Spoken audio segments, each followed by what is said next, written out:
Этого веслоухого красавца с редким окрасом обнаружили в общественном туалете торгового центра в Курске. Животное было сильно напугано. Девушка, которая нашла кота, попыталась подойти к нему ближе, но тот зашипел и попятился назад. Но бедняге некуда было идти, поэтому он просто вжался в стену. Героиня видела, что животному плохо, и не смогла равнодушно оставить его на холодном полу туалета. Кот понял, что она хочет помочь ему, поэтому перестал проявлять агрессию и позволил поднять себя на руки и отвезти в ветеринарную клинику. Во время осмотра у врача найденыш вел себя вполне доверчиво и терпеливо переносил все процедуры. Ветеринар заметил на задней лапе кота выбритый участок кожи, на котором выступали синяки. Неизвестно, что случилось с питомцем до того, как он оказался в торговом центре. Возможно, следы на лапе образовались вследствие лечения или бедняга убежал от жестоких хозяев. В клинике животному поставили капельницу, а затем его отправили на временную передержку, чтобы он согрелся, поел и набрался сил. Волонтеры разместили объявления о найденыше в разных зоозащитных группах Курска, но владельцев так и не удалось найти. Тем временем кураторы животного выкупали его и привели в порядок. Питомец начал прибавлять в весе, а позже, когда наступила весна, его повезли на кастрацию. Пришло время искать для своего красавца новых постоянных хозяев. Многие хотели приютить кота с такой красивой внешностью, но никто из кандидатов не подходил в качестве ответственного хозяина.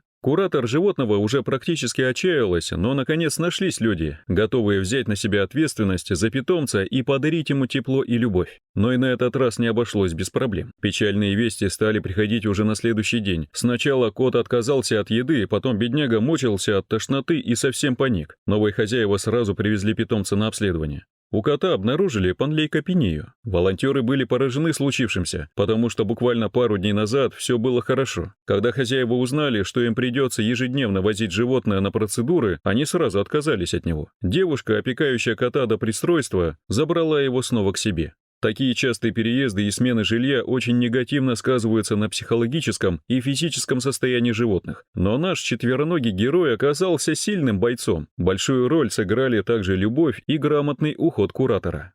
В настоящее время болезнь животного полностью отступила. Внимание и трепетное отношение куратора придали ему сил. Надеемся, кот скоро найдет хозяина, который не побоится трудностей и подарит ему счастливую жизнь. Спасибо за просмотр. Если вам понравилось видео, ставьте лайки, а также подписывайтесь на наш канал. Там вы найдете еще много интересного.